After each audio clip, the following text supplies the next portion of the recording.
আমাদের royal এডুকেয়ারের YouTube চ্যানেলে তোমাদের সকলকে স্বাগত। আজ আমি শুরু করব তোমাদের রায়মার্টিন বইয়ের যে অষ্টম স্কুল আছে ক্লাস 8 এর অষ্টম শ্রেণীর যে 7 নাম্বার স্কুল আছে সেটা আমি তোমাদের আজ দেখিয়ে দেব। তাহলে চলো প্রথমে শুরু করি। বই খাতা সব খুলে নাও ঝটপট করে। প্রথমে শুরু করি।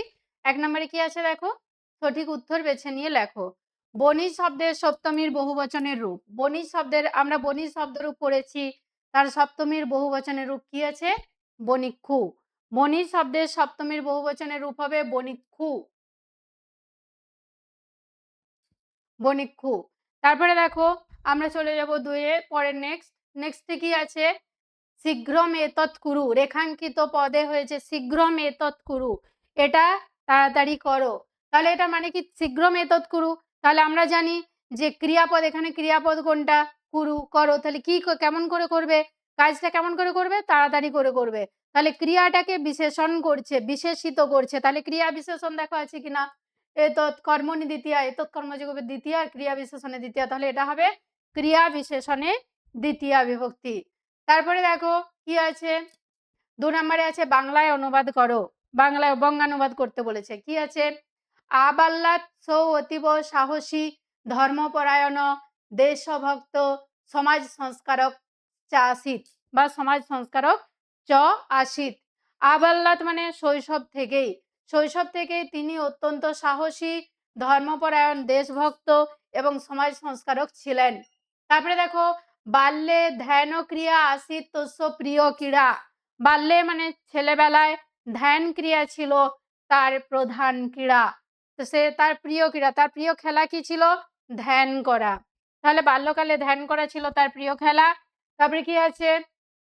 একদা স ধ্যানমগ্ন আসি তদা তং নিকষা এক সর্প আগচ্ছত। একদা স মানে একদিন তিনি যখন ধ্যানমগ্ন ছিলেন তখন তার নিকট একটা সাপ এসেছিল। এখানে কি হচ্ছে? একদিন তিনি যখন ধ্যানমগ্ন ছিলেন তখন তার নিকটে একটি সাপ এসেছিল। তস্মিন কালে স তু কিমপি জ্ঞাতুং ন শক্নোতি স্ম। তখন সেই সময় তিনি কিন্তু কিছুই জানতে পারেননি। তস্মিন কালে মানে সেই সময় তিনি কিছুই জানতে পারেননি। এটা তস্মিন কালে স তু কিমপি জ্ঞাতুং ন শক্নোতি স্ম, তিনি কিছুই জানতে পারেননি। তারপরে দেখো কি আছে? তত বিপ্র যদা দ্বিতীয় ধূর্ত সকা সায়াম অপি তদা স ধূর্ত অপি অপৃচ্ছৎ। তৌ বিপ্র মানে তত বিপ্র, তারপর ব্রাহ্মণ, যদা দ্বিতীয় ধূর্ত সকা সাত মায়াতি, যখন দ্বিতীয় ধূর্তের কাছে পৌঁছালেন, তদা স ধূর্তপি অপিচ্ছৎ, তখন সেই ধূর্ত জিজ্ঞাসা করলো, তখন সে দ্বিতীয় ধূর্তও তাকে জিজ্ঞাসা করলো, ভৌ দ্বিজয়, হে ব্রাহ্মণ, কিমর্থং সারমেয়স্য বহনং করতি ভবান। আপনি কেন কুকুর বহন করছেন? মানে কেন, কি মর্থন, কি কারণে আপনি কুকুরটিকে বহন করে নিয়ে যাচ্ছেন? তশ্রুত্বা স ছাগং ভূমৌ সংস্থাপ্য, সেটা শুনে বা তা শুনে তিনি ছাগলটিকে ভূমৌ সংস্থাপ্য মাটিতে রেখে, কাঁধে নিয়ে মাটিতে রেখে কি হলো? পুনঃ নিরীক্ষণ, বারবার নিরীক্ষণ করলেন। তং ছাগো স্কন্ধে নিত্যাচ দোলাচলমায়তি চলিত, তখন এবং সেই ছাগলটিকে কাঁধে নিয়ে দ্বিধাগ্রস্ত চিত্রে তিনি চলতে লাগলেন। হলো। এবারে দেখো তারপরে আছে শব্দরূপ নির্ণয় করো। অপ শব্দের সপ্তমী। অপ শব্দের সপ্তমী কি হবে? অপ শব্দের সপ্তমী বহুবচন হয়, তাই অপ শব্দের সাধারণত সপ্তমীর বহুবচন হয়। অপ শব্দে সপ্তমীর বহুবচন হয়, আর কোনো একবচন দ্বিবচন হয় না, তাই সেটা কি হবে? সপ্তমী বহুবচন হয়, তাই অপ শব্দের সপ্তমী হলো অপসু। অপসু। তারপরে কি দেখো 2 নম্বরে আছে সম্রাট শব্দের তৃতীয়ার দ্বিবচন। সম্রাট শব্দের তৃতীয়ার দ্বিবচন হচ্ছে সম্রাট ভাম। দন্তস্ব ময়র ফলাকার ডয় শূন্য ভয়জ ফলাকার ম, সম্রাট ভাম। তারপরে আছে গুণিন। গুণিন শব্দের প্রথম আর একবচন গুণী। আমরা শব্দরূপ পড়েছি গুণী, তার প্রথম আর একবচন হচ্ছে গুণিন, গুণী, গয়হাস্য মূর্ধন্য দীর্ঘী, গুণী। আবার ইদম শব্দের ষষ্ঠীর একবচন, সেটা পুংলিঙ্গ। ইদম শব্দের পুংলিঙ্গের ষষ্ঠীর একবচনে কি আছে? অশ্ব। তারপরে দেখো কর্মণ শব্দের সপ্তমীর একবচন। কর্মণ শব্দের সপ্তমীর একবচন হবে কর্মণি। কর্মণ শব্দের সপ্তমীর একবচন হচ্ছে কর্মণি। তারপরে দেখো 4 নম্বরে আছে ধাতুরূপ নির্ণয় করো। ধাতুরূপও আমরা পড়েছি, আমরা জানি জংটাও পড়েছি, আমরা প্রচ্ছটাও পড়েছি। তাহলে জন ধাতুর লং উত্তম পুরুষ একবচন কি হবে? অজায়ী আত্মনেপদী। এগুলো কিন্তু পরস্বৈপদী নয়। তে আতে অন্তে আত্মনেপদী। আর পরস্বৈপদী তিত সন্তি শীত হস্ত মি বসমস, এটা হচ্ছে পরস্বৈপদীর ধাতুরূপের সূত্র। আর আত্মনেপদী ধাতুরূপের সূত্র তে আতে অন্তে ধে আতে ধে, এইগুলো। তাহলে তে আতে অন্তে আত্মনেপদী অজায়ী হবে। জন লং উত্তম পুরুষ একবচনে কি হবে? অজায়ী। আবার প্রচ্ছ বিধিলিঙ্গ প্রথম পুরুষ একবচন, এটা কিন্তু পরস্বৈপদী। তাহলে পরস্বৈপদী সূত্র হচ্ছে বিধিলিঙ্গে হচ্ছে পৃচ্ছেদ। প্রচ্ছ বিধিলিঙ্গ প্রথম পুরুষ একবচনে হচ্ছে পৃচ্ছেদ। 9 নম্বরে দেখো কি, তারপরে কি আছে দেখো, দা। দা ধাতুর লিট মধ্যম পুরুষ একবচন দাস্যসি। দা ধাতুর লিট মধ্যম পুরুষ একবচন দাস্যসি। তিতসন্তি সতি শতসন্তি শশি শতশত স্বামী সবসমস, তাহলে সেটা হচ্ছে মধ্যম পুরুষ একবচন হচ্ছে দাস্যসি। তারপর খাদ লোট মধ্যম পুরুষ একবচন হচ্ছে খাদ, খাদ্য খাদ, এটা হয়ে গেল। নেক্সট কি আছে? কর্মণ শব্দের সপ্তমীর একবচন। কর্মণ শব্দের সপ্তমীর একবচন আছে জনিষ্যেতে। কর্মণ শব্দের সপ্তমীর একবচন জনিষ্যেতে। নেক্সট পরিনিষ্ঠিত রূপ লেখো। পরিনিষ্ঠিত রূপ এখানে কি? প্রত্যয়। কোনখান থেকে শব্দটা উৎপন্ন হচ্ছে, কোন ধাতু থেকে, সেটা আমাদের এখানে বের করতে বলেছে। প্রপূর্বক বজ যোগ ল্যাপ সমান প্রচ্য। প্রপূর্বক বজ যোগ ল্যাপ সমান প্রচ্য। আর গ্রহপূর্বক তাজ সমান গৃহীত্বা। গয়রি হয় দীর্ঘি তয় বয় আকার গৃহীত্বা। তারপরে নেক্সট প্রপূর্বক আপ যোগ ল্যাপ সমান প্রাপ্য, আর দৃশ যোগ তাজ সমান দৃষ্টা। প্রপূর্বক আপ যোগ ল্যাপ সমান প্রাপ্য, দৃশ যোগ তাজ সমান দৃষ্টা। তারপরে আছে খাদ যোগ তাজ সমান খাদিত্বা, আর প্রপূর্বক বিষ যোগ ল্যাপ সমান প্রবিশ্য। প্রপূর্বক বিষ যোগ ল্যাপ সমান প্রবিশ্য। তারপরে কি আছে? রেখাঙ্কিত পদের কারক বিভক্তি নির্ণয়। কারক বিভক্তি আমরা পড়েছি, দিনং প্রতি দয়াং করো, দিনের প্রতি দয়া করো। তাহলে দিনং প্রতি দয়াং করো, তাহলে এখানে কি হবে? প্রতি শব্দ, দিনংটা কোন, আমরা যখন কারক বিভক্তি নির্ণয় করব তখন আমাদের আগে কি নির্ণয় করতে হবে? বিভক্তি। তাহলে আমাদের দেখে নিতে হবে বিভক্তিটা কি। এখানে দেখো দিনং আছে, দিনংটা কোন শব্দ রূপের মধ্যে? তুমি যদি নর শব্দ রূপটা দেখো, নর নর নরা প্রথমা, নরম নর নরা দ্বিতীয়া।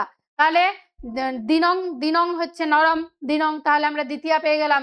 তাহলে প্রতি আছে, আমরা দ্বিতীয়া বিভক্তি সূত্রে আমরা দেখেছি প্রতি শব্দ যোগে দ্বিতীয়া হয়।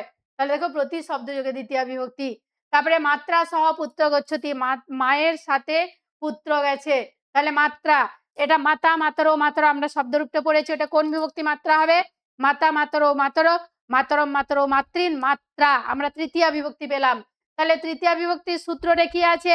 সহযুক্তে অপ্রধানে সূত্রানুসারে তৃতীয়া বিভক্তি, অথবা সহার্থে তৃতীয়া বিভক্তি। যদি সূত্র মনে রাখতে না পারো, যদি না মনে হয়, তাহলে দেখো আমাদের বাক্যটার মধ্যে আছে কি আছে? সহ। তাহলে সহ শব্দ যোগে তৃতীয়া বিভক্তি হয়ে গেল। চলো নেক্সট আছে দেখো, সচক্ষুষা কানো, সে চোখে দেখতে পায় না, চোখে কানা। তাহলে চোখে, তার যেহেতু একটা অঙ্গ বিকার হয়েছে, তাহলে আমরা সূত্রে কি পড়েছি? জেনাঙ্গ বিকার, অঙ্গ বিকার। সূত্রটা আমাদের কি? জেনাঙ্গ বিকার। আর চক্ষুষাটা কোন বিভক্তি? তৃতীয়া বিভক্তি। তাহলে কি হবে? জেনাঙ্গ বিকার ও সূত্রানুসারে তৃতীয়া বিভক্তি। চক্ষুষা কানো। মাতা শোকেন রোদিতি, তাহলে মা কাঁদছে, কেন কাঁদছে? শোকে। তাহলে মায়ের কান্নার হেতুটা কি? শোক। তাহলে শোকেন নরেন, আমরা পেয়ে গেলাম, কি পেলাম? কোন বিভক্তি? তৃতীয়া। তাহলে শোকেন রোদিতি, তাহলে কান্নার কারণটা কি? কান্নার হেতুটা কি? শোক। তাহলে হেত্যর্থে তৃতীয়া বিভক্তি। নেক্সট রামেন রাবণ হত, রামের দ্বারা রাবণ হত হয়েছে। তাহলে এটা হচ্ছে রাম হচ্ছে এখানে কর্তৃ, রামের দ্বারা হত হয়েছে কে? রাবণ। তাহলে রাম কর্তা হচ্ছে রাম। তাহলে এখানে সূত্র হচ্ছে কর্তৃ করণয় তৃতীয়া, ক তয়রে হৃদ, কর মূর্ধন্য অন্তস্থয়কার দন্তস্থয় তৈরি তয় দীর্ঘি অন্তস্থয়াকার, কর্তৃ করণয় তৃতীয়া সূত্রানুসারে তৃতীয়া বিভক্তি। নেক্সট সংস্কৃতে অনুবাদ করতে বলেছে। বঙ্গানুবাদ কি আছে? ব্রাহ্মণ পূজার জন্য মন্দিরে যাচ্ছে, পূজার জন্য, তাহলে পূজার্থং। তাহলে ব্রাহ্মণ আমরা জানি ব্রাহ্মণ বা দ্বিজ, ব্রাহ্মণ পূজার্থং মন্দিরং গচ্ছতি, যাচ্ছে, তাহলে গচ্ছতি গম ধাতুর লট হবে বর্তমানকাল। তাহলে ব্রাহ্মণ পূজার জন্য মন্দিরে যাচ্ছে, ব্রাহ্মণ পূজার্থং মন্দিরং গচ্ছতি। তারপরে 2 নম্বরে দেখো খোকাবাবু লাল জুতো পরে যাচ্ছে, যাচ্ছে মানে এটাও বর্তমানকাল, তাহলে কি হবে? খোকাবাবু রক্তপান হৌ, পান হৌ মানে জুতো, তাহলে লাল জুতো কি হবে? রক্তপান হৌ, লাল জুতো। ধারয়ণং, ধারয়ণ গচ্ছতি, লাল জুতো পরে যাচ্ছে, খোকাবাবু রক্তপান হৌ ধারয়ণ গচ্ছতি। তারপরে দেখো পিতা মাতাকে প্রণাম করে বিদ্যালয়ে যাও, পিতা মাতা সংস্কৃতি কি হবে? পিতরৌ, পিতরৌ মানে পিতা এবং মাতা উভয়কেই বোঝায়, তাহলে পিতরৌ প্রণম্য বিদ্যালয়ং গচ্ছ, পিতা মাতাকে প্রণাম করে বিদ্যালয়ে যাও। নেক্সট, বই পড়ে বালকটি খেলার জন্য মাঠে যাচ্ছে, বই পড়ে বালকটি খেলার জন্য মাঠে যাচ্ছে, তাহলে কি বইটি পড়লো, তাহলে পুস্তকং পঠিত্বা বই পড়া হয়ে গেল। তারপরে কি হচ্ছে? বালক ক্রীড়ার্থং ক্রীড়াঙ্গনং গচ্ছতি, খেলার জন্য, ক্রীড়ার্থং মানে খেলার জন্য, ক্রীড়াঙ্গনং মানে খেলার মাঠে গচ্ছতি যাচ্ছে, তাহলে পুস্তকং পঠিত্বা বালক ক্রীড়ার্থং ক্রীড়াঙ্গনং গচ্ছতি, পুস্তকং পঠিত্বা বালক ক্রীড়ার্থং ক্রীড়াঙ্গনং গচ্ছতি। তারপরে কি আছে? নবদ্বীপে সমস্ত বিদ্যালয়ের মধ্যে হিন্দু স্কুল শ্রেষ্ঠ, নবদ্বীপের সমস্ত বিদ্যালয়, তাহলে কি হবে? সর্বেষু বিদ্যালয়েষু, তাহলে নবদ্বীপে সর্বেষু বিদ্যালয়েষু হিন্দু বিদ্যালয় শ্রেষ্ঠ, সমস্ত বিদ্যালয়ের মধ্যে হিন্দু বিদ্যালয় শ্রেষ্ঠ, তাহলে নবদ্বীপে সর্বেষু বিদ্যালয়েষু হিন্দু বিদ্যালয় শ্রেষ্ঠ। তারপরে দেখো নেক্সট, শুদ্ধ করে লিখো, এখানে ভুল আছে, বৃক্ষম পত্রম পততি আছে, কিন্তু বৃক্ষম কেন হবে? বৃক্ষম হবে না, কারণ আমরা জানি অপাদানে পঞ্চমী হয়, বৃক্ষাৎ পত্রং পততি, বৃক্ষাৎ পত্রং পততি। তারপরে ভিক্ষুকম অন্নং দেহি, এটা হবে ভিক্ষুকম হবে না, ভিক্ষুকায়, চতুর্থী বিভক্তি হবে, ভিক্ষুকায় অন্নং দেহি। তাহলে আমাদের আজ এখানে অষ্টম শ্রেণীর 7 নম্বর স্কুল শেষ করলাম, আর পরের আবার 8 নম্বর স্কুল নিয়ে খুব তাড়াতাড়ি চলে আসছি। আর আমার পড়ানো যদি তোমাদের ভালো লেগে থাকে তাহলে তোমরা অবশ্যই লাইক, কমেন্ট এবং শেয়ার করে দিও। টাটা।